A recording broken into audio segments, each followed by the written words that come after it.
Hi friends, just imagine మీరు నిన్న 50 రూపాయలు పెట్టి ఒక బ్రెడ్ ప్యాకెట్ కొన్నారు. ఒకవేళ ఈరోజు అది 5,000 అయితే, రేపటికి 5 లక్షలు అయితే ఊహిస్తేనే భయంగా విచిత్రంగా ఉంది కదా. కానీ మీకు ఇది తెలుసా, హిస్టరీలో ఇప్పటికే చాలాసార్లు ఇది జరిగింది. ప్రపంచంలోని కొన్ని కంట్రీస్ ఈ భయంకరమైన ఎక్స్పీరియన్స్ని ఇప్పటికే చాలాసార్లు చూశాయి. వారి కరెన్సీ ఎంత వేగంగా కొలాప్స్ అయిందంటే షాపింగ్ కోసం జనాలు డబ్బులను చక్రాల బండిలో తీసుకుని మరీ వెళ్లారు. కొంతమంది అయితే నోట్లను టాయిలెట్ పేపర్గా వాడారు. తరతరాలుగా సేవింగ్స్ చేసుకుంటూ వచ్చిన వాళ్ళు రాత్రికి రాత్రే వాటన్నిటినీ కోల్పోయారు.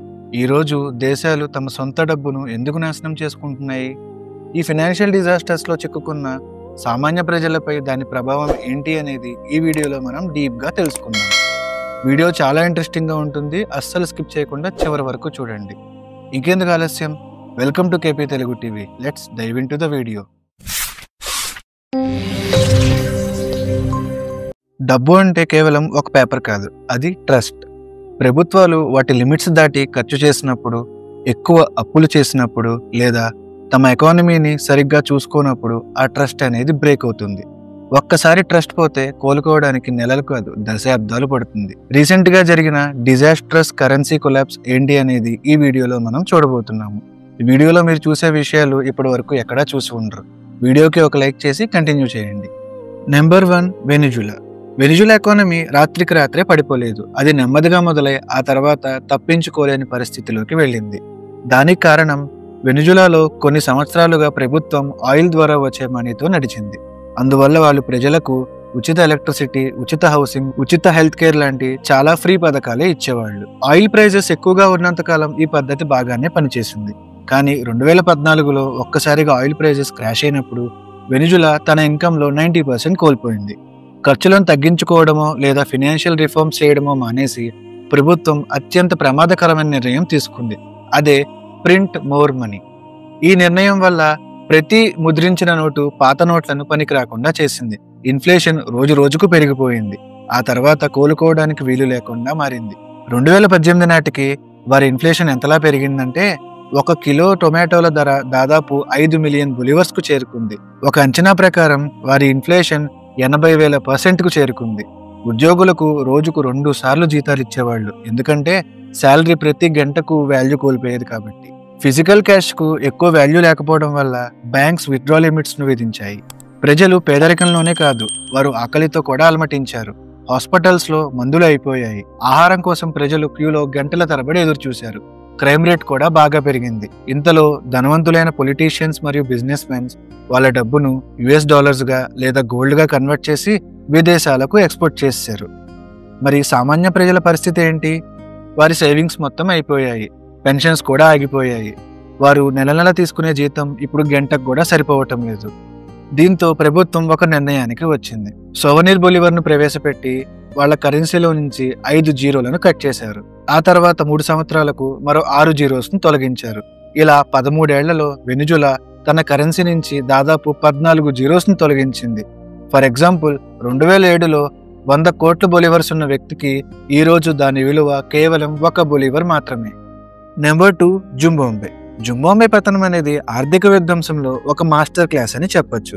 ఇంతకీ ఇది ఎలా మొదలైందంటే 1990sలో జింబాబ్వేలో వైట్ పీపుల్ డామినేషన్ చాలా ఎక్కువగా ఉండేది. అయితే అప్పటి ప్రభుత్వం ఒక నిర్ణయం తీసుకుంది. లోకల్ వాళ్ళకి ప్రాధాన్యం ఇద్దామనుకుని అప్పటి వరకు తమ ఎకానమీకి వెన్నెముకగా ఉన్న వైట్ పీపుల్ కంట్రోల్లో ఉన్న వేలాది ఫార్మ్స్ ను స్వాధీనం చేసుకుంది ప్రభుత్వం. అయితే ఆ భూమిని ఎక్స్పీరియన్స్ ఉన్న రైతులకు ఇవ్వకుండా ఎటువంటి ఫార్మింగ్ ఎక్స్పీరియన్స్ లేని పొలిటీషియన్స్ మరియు మిలిటరీ వాళ్లకు అప్పగించింది. దాంతో జింబాబ్వే యొక్క అతిపెద్ద ఎక్స్పోర్ట్ అయిన అగ్రికల్చర్ సెక్టార్ మొత్తం కొలాప్స్ అయ్యింది. ప్రజలకు తినడానికి ఆహారం లేదు, ఎక్స్పోర్ట్స్ లేవు. దాంతో ప్రభుత్వం తన అప్పులను కట్టడానికి, బిల్స్ చెల్లించడానికి ఒక నిర్ణయం తీసుకుంది. అదే డబ్బును ప్రింట్ చేయడం. తమ ఇష్టం వచ్చినట్టు డబ్బును ప్రింట్ చేసి మార్కెట్లోకి వదలడంతో మార్కెట్లో క్యాష్ ఫ్లో చాలా ఎక్కువైంది. ఇదిలా ఉండగా 2008 నాటికి ఇన్ఫ్లేషన్ 89.7 ట్రిలియన్% చేరుకుంది. ప్రతి 24 అవర్స్కు ప్రైజెస్ డబుల్ అయ్యేవి. ప్రైజెస్ కంట్రోల్లో లేకపోవడం వలన షాప్స్ లో ప్రైస్ ట్యాక్స్ కూడా పెట్టేవాళ్ళు కాదు ప్రొడక్ట్ కి. ఫర్ ఎగ్జాంపుల్, ఒక బ్రెడ్ ధర దాదాపు 300 బిలియన్ జింబాబ్వే డాలర్స్ వరకు వెళ్ళింది. దాంతో ప్రభుత్వం $100 ట్రిలియన్ నోట్ ను మార్కెట్ లోకి ప్రవేశపెట్టింది. ఇలా జింబాబ్వే ఫైనాన్షియల్ గా ఇబ్బంది పడుతున్న సమయంలోనే మరొక వైపు స్కూల్స్ మూతపడ్డాయి, హాస్పిటల్స్ షట్ డౌన్ అయ్యాయి, ఏటీఎంస్ లో సరిపోయేంత డబ్బు వచ్చేది కాదు. ప్రజలు ఎంత విత్డ్రా చేయాలో చూపించడానికి సరిపోయినన్ని అంకెలు ఏటీఎం స్క్రీన్ పైన కనిపించేవి కాదు. దాంతో ప్రజలు డబ్బును ఇంట్లో వాల్ పేపర్ గా, నోట్ పేపర్ గా, టిష్యూ పేపర్ గా కూడా వాడారు. కరెన్సీ కంటే ఆ కరెన్సీ ప్రింటింగ్ కోసం వాడిన పేపర్కే ఎక్కువ వాల్యూ ఉండేది. దాంతో 2009లో జింబాబ్వే ఒక డెసిషన్ తీసుకుంది. అప్పటి వరకు ఎవరూ చేయని పని చేసింది. వాళ్ళ కరెన్సీని పూర్తిగా రద్దు చేసింది. ఈ డెసిషన్ తో ప్రజలు యుఎస్డి లేదా సౌత్ ఆఫ్రికన్ ర్యాండ్ కు మారారు. ఈ రోజుకు కూడా జింబాబ్వేలో లావాదేవీలు 70% యుఎస్ డాలర్స్ లోనే జరుగుతాయి. 2024లో ప్రారంభించిన కొత్త కరెన్సీ అయిన జిగ్ అన్ని సరిచేస్తుందని అనుకున్నారు. కానీ ప్రజలు దాన్ని ఇప్పటికీ ట్రస్ట్ చేయడం లేదు. ఎందుకంటే ఒకసారి వారు అనుభవించిన దానిని మళ్ళీ అనుభవించాలి అనుకోవడం లేదు. Number 3 Germany. వరల్డ్ వార్ 1 తర్వాత జర్మనీలో జరిగిన హైపర్ ఇన్ఫ్లేషన్ ప్రపంచ ఆర్థిక చరిత్రలోనే ఒక చీకటి అధ్యాయం. ఇంతకీ ఏం జరిగిందంటే, యుద్ధంలో ఓడిపోయిన తర్వాత జర్మనీ భారీ నష్టాలను చెల్లించాల్సి వచ్చింది. కానీ అది వారి కరెన్సీలో కాదు. వారు తమ దగ్గర లేని గోల్డ్ బ్యాక్డ్ మనీతో చెల్లించాలి అని ఆదేశించారు.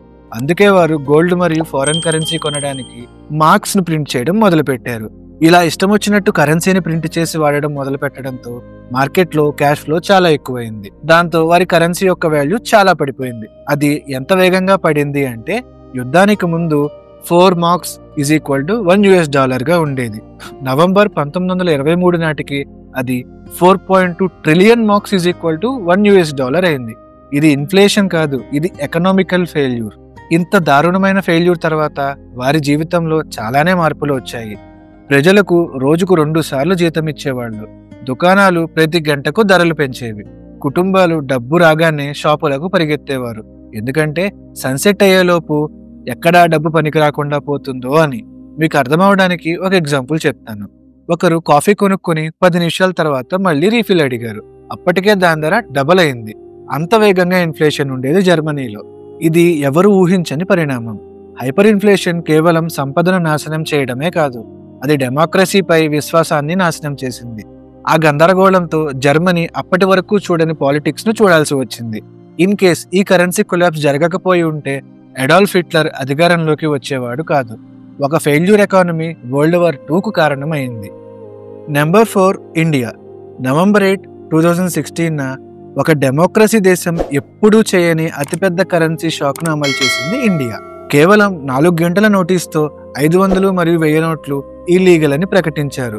అప్పటికి మార్కెట్లో 86% ఈ నోట్సే ఉండేవి. దానికి కారణం కూడా ఉంది. బ్లాక్ మనీ, ఫేక్ కరెన్సీ మరియు కరప్షన్ ను కంప్లీట్ గా అబాలిష్ చేద్దామని గవర్నమెంట్ ఈ డెసిషన్ తీసుకుంది. కానీ నిజానికి ఏం జరిగింది? ధనవంతులు ఆల్టర్నేట్ వేస్ అరేంజ్ చేసుకున్నారు.